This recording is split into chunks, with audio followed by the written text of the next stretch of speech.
Just relax. I don't want anything. Don't be afraid just to make utterances. Oh, sure.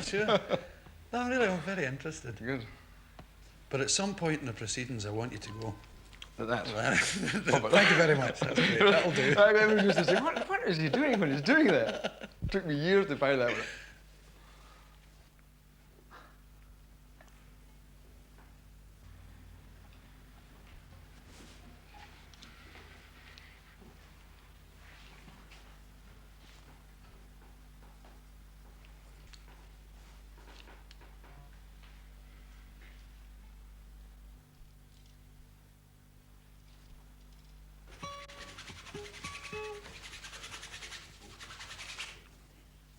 Are you wearing all right?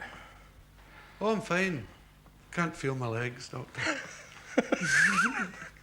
Doctor, I can't feel my legs. He says, I know, we amputated your arms. A loony! Oh, when I lived here, in this area, in this district, in this parish, we used to get a lot of loonies. And that's virtually why I don't live in Glasgow anymore. We used to get people sitting on my garden wall, a big row of people. And when I went through the dining room, they went, hooray! It was like Buckingham Palace. There was people waiting for the man to pass the window. Very strange, very odd. So after 3 months, I've gone round the house on my hands and knees. We moved away. I had carpet rash.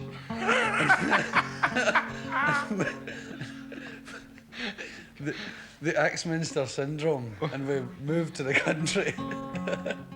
It's very odd when you be. It was mainly for my children. I didn't want them to think the father was some kind of weirdo, because they were getting it as well. That's his boy. My father gets it. He works in a factory, you know, and they say, that's his father. I was asking him, you know, maybe he should go out to stud. You want a comedian? I'm the man. I don't know.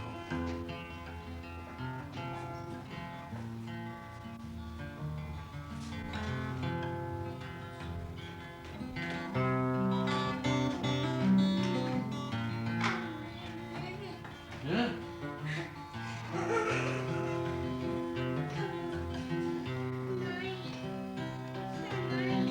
Oh, definitely, yeah.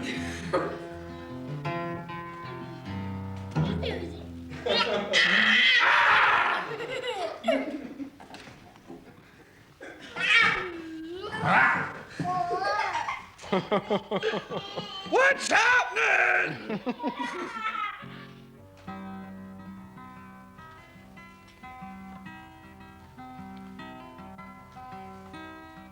How do you see yourself, Billy? I mean, you think, obviously that touches you somewhere on a nerve end, that sort of thought that that's how they might think of you. I don't really see myself in any particular light. It's not a subject to dwell on. No. I can look at the individual things I've done and sum them up as what's better than the other. Yeah. You know, like the story about they going to the toilet in an aeroplane, in my opinion, is the best thing I've ever done. What is that? I don't know that one. Okay, no, it's just about the mixed feelings you have going to the toilet on an aeroplane. You know, this thing about, for God's sake, if it crashes, I'm going to have my trousers at my knees. You know, when they find the bodies, I'm going to have a bare bum, you know. That's what I can do. I can look at my stuff and be objective about it. I can't look at myself, and I think it's a very dangerous practice to look at yourself and try and be objective. Yes. Because there's no way you're going to tell the truth. I live in this total fantasy world, and I love it. And every time I'm in a limousine and do it, I become this, usually one of the Beatles, you know. And it's a movie. I love every second of it. I don't think it's dangerous. Maybe it is, but it feels okay. I didn't think you would have that much done in a day. Well, it always seems a lot, you know, from nothing to having something there. But it looks just a little bit terrifying at the moment. Oh, no, to me, I like it. See, yeah, it's a really good likeness.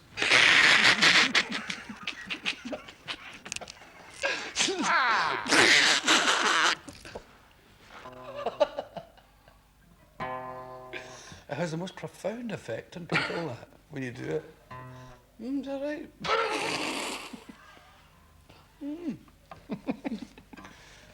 And Jerry Rafferty, we used to be in a band together, he had a lovely thing called, really? How boring! Really shocked people. He did a lovely thing to a girl in the Roundhouse in London. I think it's in the book too. The girl said, you know those American sort of Californian kind of semi-hippie ladies with the long hair and the sort of the frontier style dresses at the time. And she said, you know, what's your sign? That's the most popular question in America at the moment. I think, what's your sign? He said, well, to tell you the truth, I used to be Gemini and I get really fed up with that. So I changed it to Sagittarius and I'm so happy now. And she couldn't believe it, this poor wee chick. You can do that? Oh, yeah, it's easy. He said, you can do it in Scotland, it's called deed poll. So you're fed up with your sign. He said, I'm a much happier man. Yeah. Because they get really dull, can't they? Well, somebody in Drimmen did that at a cocktail party. Some scruff had wandered in, and there was this sort of matronly lady scoffing large gins, you know. And this pseudo-hip character had said, you're a piss case. I said, I beg your pardon.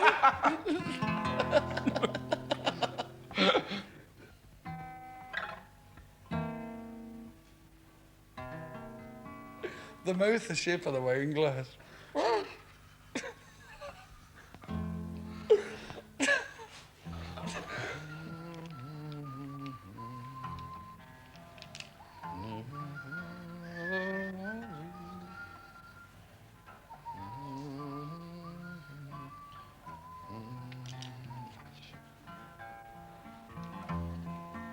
Your wee bairn was looking off within.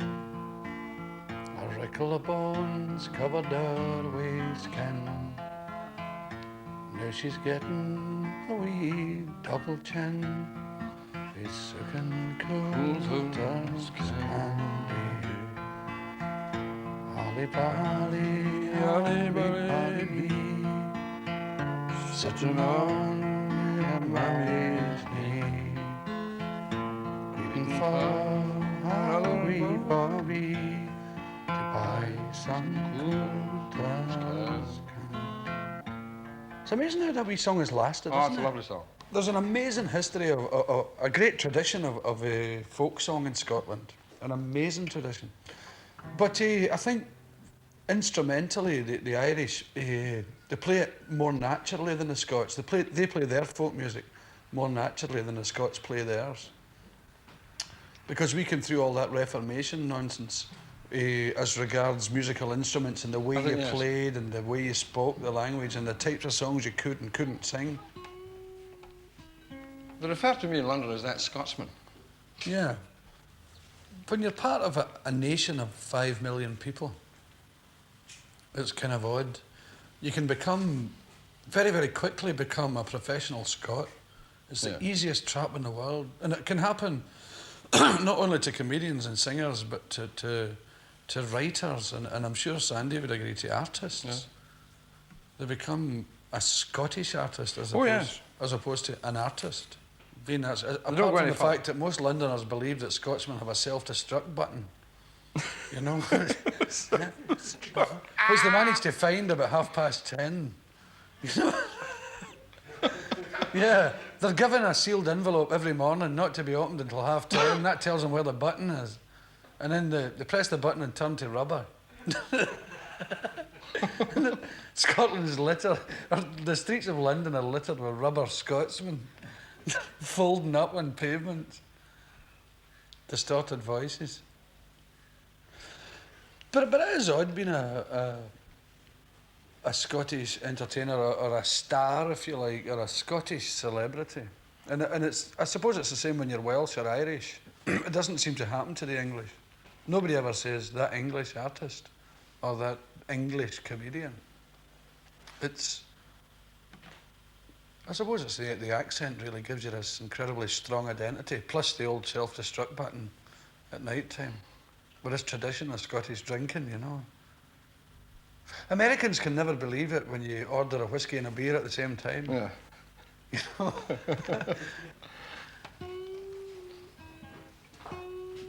But in Scotland, you can be a great failure.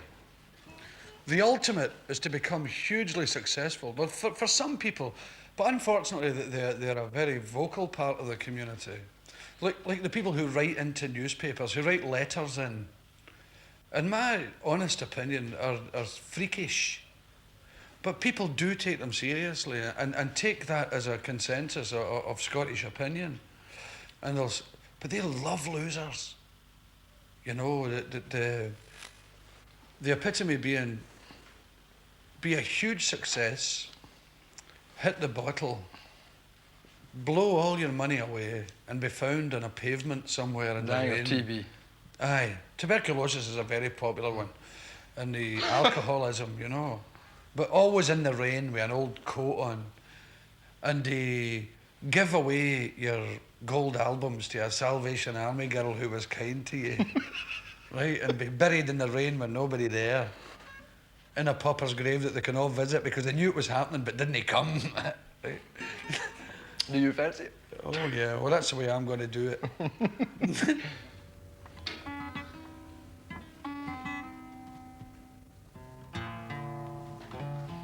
I think people are a wee bit frightened of me, you know, but I've never been a great practical joke fan. No. You know, I've tied the rubber snakes to the microphones and all that, but that was in the very early days. But after a while, I got to feel it was a bit amateurish. Yeah. You know? Practical jokes are something I can't be bothered with. Well, a friend of mine told me he was in Ireland on holiday, in a little touring theatre. Came round to the village, you know, the village hall, and he said, "Oh, he's an actor, you know, I must go and see this." They were doing Hamlet, and some idiot stagehand, about halfway through the performance, had pulled the wrong backdrop at the time. As a matter of fact, he'd pulled all the backdrops up at once, and Hamlet was was standing there with his tights at his knees, peeing in the fire bucket.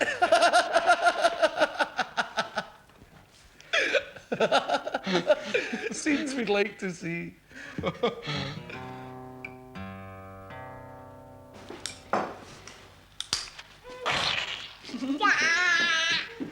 Want it back? How come this baby's got a lighter? These hippie artists, the way they bring up their children, I don't agree with that kind of thing myself. As I said to my boy this morning, give us peace and get back up that chimney immediately. I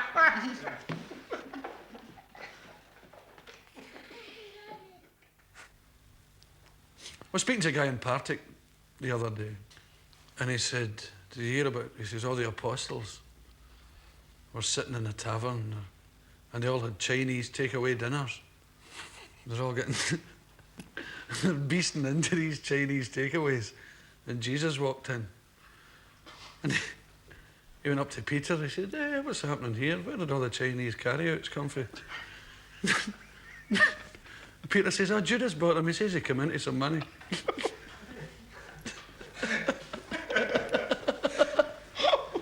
Oh, bugger it. I mean, did anyone ever paint a portrait under such circumstances? I heard a guy up in Stornoway talking about a fellow he didn't like, you know, and I thought his expression was lovely. He said, "Oh, him. He's the kind of man who could stay sober in a time of great drink."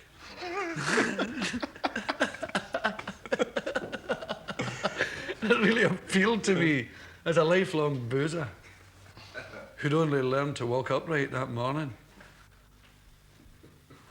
Isn't that lovely?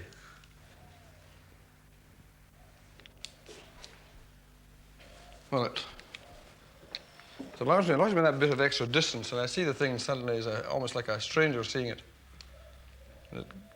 If there's anything terribly far out in drawing, I somehow recognize it much more quickly like that. Most painters use mirrors. I didn't know that. Yeah. As well as brushes, of course. Oh, great. Tom Paxton once wrote a terribly sad thing. Well, he intended it to be sad, you know, that he sort of bottle of wine, fruit of the vine, When you gonna let me get sober? Leave me alone, I wanna go home. Let me go back and start over. You know? Well, it's a pal of mine, Carl McDougall, he said he was on a bus and this woman came upstairs steaming and delighted with herself. Like blotto, the fish supper, the whole bit, on the top deck of the bus. And she went, "Is it a song you're wanting?" She said to the assembled throng. I don't think they wanted anything less in their lives at that moment. And said, "Well, it's your bottle of wine and your fruit to the vine. When you gonna let me get so bad?" Like no attention at all to the lyric, right in there with the boot swinging. And I love that. It's your bottle of wine and your fruit of the vine. I love it. And the way that they sort of corrupt the grammar of songs, you know, that Hank Williams if you love me half as much as I love you. Well, I have a friend who swears he was at a dance when the band went, "If you's loved me half as much as I love yous."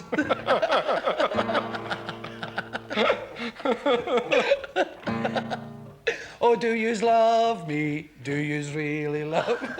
I love that. You made me love you. I seen you when you done it.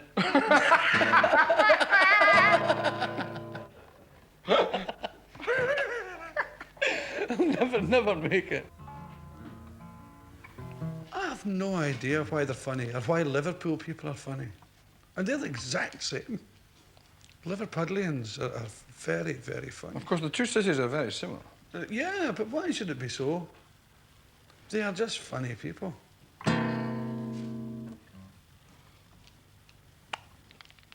Could you swing around just a wee bit this way?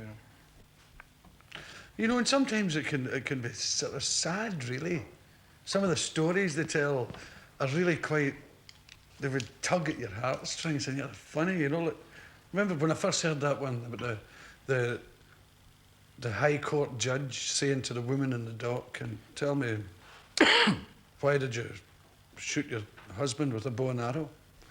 And she said, "I didn't want to waken the children, you know." And that's a real typical Glasgow thing to me, you know.